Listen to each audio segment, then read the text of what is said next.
Débrief du sommet des BRICS, du déclin de la France et des rencontres de Jackson Hole.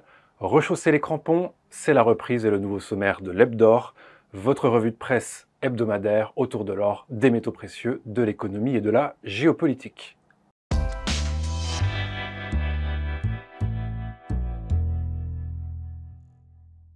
Les délégués des BRICS, Brésil, Russie, Inde, Chine et Afrique du Sud, promettaient en coulisses de bouleverser l'ordre mondial.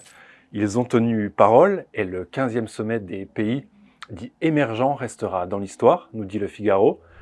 Les chefs d'État et de gouvernement de ce club des 5 se sont séparés jeudi dernier en invitant 6 autres pays à les rejoindre à partir de janvier 2024, l'Arabie Saoudite, les Émirats Arabes Unis, l'Iran, l'Argentine, l'Égypte et l'Éthiopie. Le groupe des BRICS représentera désormais 46% de la population de la planète et un peu plus du tiers du produit intérieur brut mondial. Il s'enrichit de pays du Moyen-Orient, donc, producteurs de pétrole, renforce notamment son pôle africain et comptera les 2 plus grands pays d'Amérique latine. Pour un bloc qui s'appuie déjà sur les 2 pays d'Asie les plus peuplés du monde, c'est un changement d'échelle considérable. Ces nations détiennent près de 80% des réserves mondiales de pétrole et de production, et elles contrôlent désormais le canal de Suez et les zones environnantes. Elles détiennent désormais une place prépondérante sur les marchés des hydrocarbures et des métaux, nous dit la Tribune. Outre l'accord sur l'élargissement à de nouveaux membres, le sommet des BRICS a également mis en discussion l'objectif principal de ces pays, qui est de se défaire de la dépendance au dollar. Lors de son allocution, Vladimir Poutine l'a d'ailleurs exprimé explicitement, la dédollarisation est irréversible, a dit le président russe.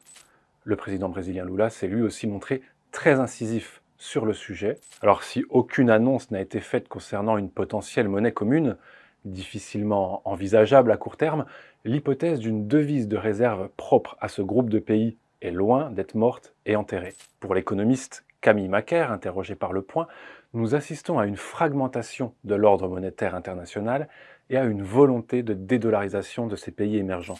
L'utilisation du dollar comme arme économique à travers les sanctions ayant été un élément déclencheur. Selon elle, la difficulté pour les BRICS à faire émerger une monnaie commune tiendra à l'avenir dans le fait que ce groupe de pays reste très hétérogène et qu'il n'a pas de projet politique commun.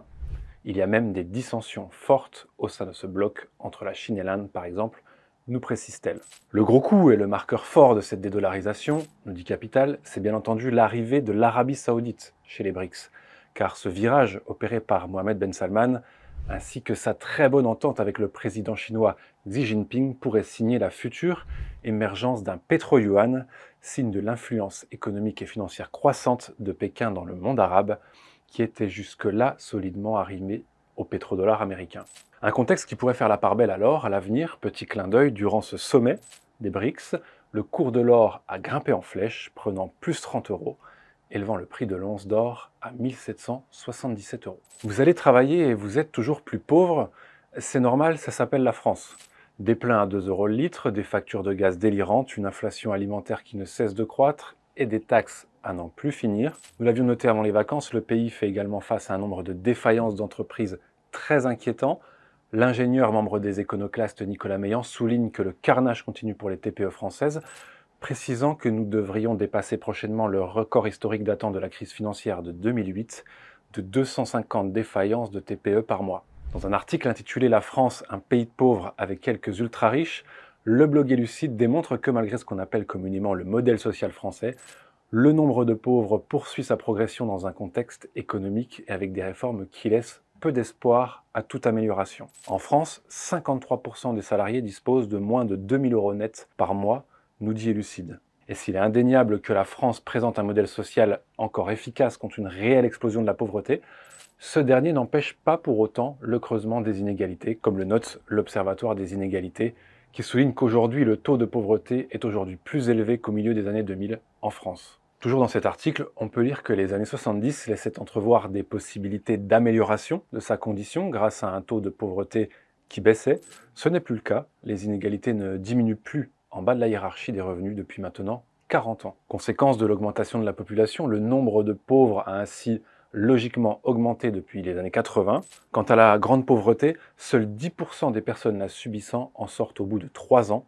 Le reste demeure en situation de pauvreté matérielle et de privation matérielle et sociale. France Info relève de son côté que près d'une infirmière hospitalière sur deux a quitté l'hôpital ou changé de métier après 10 ans de carrière, en raison notamment des faibles salaires et des conditions de travail.